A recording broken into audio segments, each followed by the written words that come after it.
In a world where fame feels eternal, we often forget that even the brightest stars eventually fade. On this channel, we don't just report celebrity deaths, we honor legacies, share untold stories, and remember the lives behind the spotlight. Because every goodbye deserves more than just a headline. If you believe every life deserves to be remembered, don't forget to like, share, and subscribe. Join us in honoring the legacies that touch millions. Muhammad Ali, the devoted brother of Muhammad Ali, lived a life interwoven with greatness, loyalty, and quiet strength, while his older brother conquered the world with unmatched charisma and championship belts. Muhammad's journey was more subtle, marked not by fame, but by steadfast support, humility, and love. His death, caused by natural complications, brings deep sorrow to those who knew his calm presence and unshakable heart. From their early days in Louisville, Kentucky, the Ali brothers were inseparable. Muhammad often shared how their bond wasn't just one of blood, but of purpose. As kids, they dreamed together, trained together, and believed in each other long before the world caught on. When Muhammad Ali rose to become one of the most iconic athletes of all time, Muhammad stood beside him not in his shadow, but as his anchor.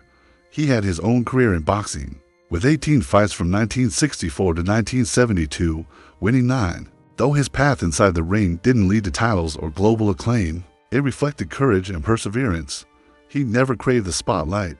Instead, he chose integrity, showing up in quiet moments, especially when Muhammad needed someone to remind him of home die outside the ring. Muhammad became a cherished figure among fans for his stories and reflections. He co-authored That's Muhammad Ali's Brother, a heartfelt memoir that gave readers a glimpse into the private world behind the public legend. His words carried warmth and wisdom, painting pictures of family dinners, playful arguments, and the deep love shared between brothers. In later years, he appeared at tributes, interviews, and events, always speaking not just about boxing, but about values, honor, compassion, and resilience. His presence was gentle, but it carried the weight of history. The world mourns not only the loss of a man, but the closing of a chapter in the Ali family legacy. Muhammad's story reminds us that greatness isn't always loud. Sometimes it's lived quietly, with grace. His memory will endure in the hearts of those who value loyalty over limelight and brotherhood over bravado. Claude Guillac is a French political figure, widely recognized for his leadership in regional governance and his role in shaping public policy in France. Born on June 21, 1947, in Bergen-Belsen, Germany, to Polish Jewish parents who survived the Holocaust, he relocated to France as a young child and later became deeply involved in the country's political landscape. Guillac's political journey began at the local level, but gained national attention in 2004 when he was elected president of the Regional Council of Picardy. He served in this capacity until 2015, representing the Socialist Party. His time in office was characterized by a strong emphasis on economic revitalization, education reform, and the improvement of transportation systems. He played a key role in advancing sustainable development and modernizing the region's industrial base.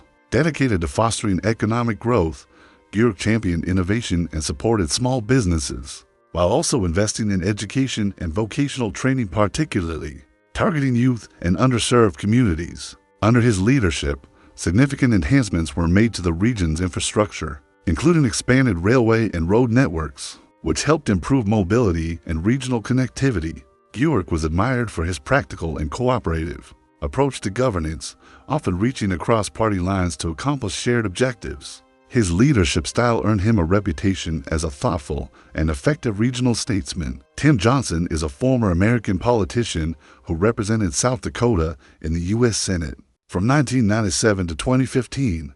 Born on December 28, 1946, in Kenton, South Dakota, he grew up in a rural farming community that shaped his lifelong commitment to agricultural and rural issues. He attended the University of South Dakota, where he earned both a bachelor's and master's degree, before going on to receive his law degree from Georgetown University. Johnson's political career began in 1979 with his election to the South Dakota House of Representatives. He later served in the South Dakota Senate and, in 1986, won a seat in the U.S. House of Representatives, representing South Dakota's at-large district for 5 terms. He championed legislation focused on agriculture, veterans' rights, and rural economic growth. In 1996, Johnson successfully ran for the U.S. Senate, where he became known for his work on banking, housing, and defense issues. His career was marked by a deep commitment to the needs of South Dakotans and a pragmatic, bipartisan approach. Pierre Vernier is a celebrated French actor whose career in film, theater, and television has stretched across more than 60 years. Born on May 25, 1931, in Saint-Jean-d'Angely, France, he discovered his love for performance early on and went on to study at the prestigious Conservatoire National Supérieur d'Art Dramatique in Paris, where he refined his craft. Vernier stepped into the world of cinema in the 1950s and quickly gained recognition for his nuanced acting. He became a recognizable figure in French films, often cast in supporting roles that left a lasting impression. Among his most notable performances are his roles in Jean-Pierre Melville's Army of Shadows 1969 and Louis Bugle's The Discreet Charm of the Bourgeoisie 1972, both of which cemented his place in French cinematic history. Beyond the big screen, Vernier built an impressive body of work in television and theater. His appearances in various French TV series and stage productions showcased his versatility and earned him admiration from audiences and critics alike. His ability to adapt to a wide range of characters made him one of the most respected actors in the French entertainment industry. Even in his later years, Vernier has remained active and committed to his art. His lifelong dedication to performance and storytelling has earned him a special place in the hearts of viewers and a legacy as one of France's enduring talents in the world of acting. Renaud White is a pioneering American model and actor who made history as one of the first African-American male models to achieve major success in the fashion world. Born in the early 1950s, White emerged during the 1970s, a period when the industry was overwhelmingly dominated by white models. With his commanding presence, polished look, and quiet determination, he broke through long-standing racial barriers and reshaped the standards of beauty in high fashion.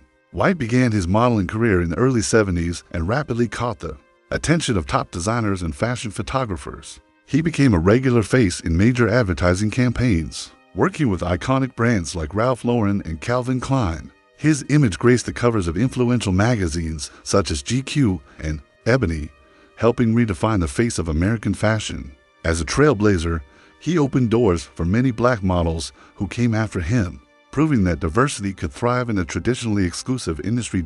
In addition to modeling, White ventured into acting, landing roles in well-known Kinky Friedman, born Richard Friedman on November 1, 1944, in Chicago, Illinois, carved out an unforgettable place in American culture through his music, writing, and politics. Raised in Texas in a Jewish family, he developed an early love for storytelling, humor, and challenging convention traits that would define his entire career. In the 1970s, Friedman burst onto the music scene as the frontman of Kinky Friedman and the Texas Jew Boys, a band that mixed classic country with biting satire. His songs didn't just entertain, they made statements.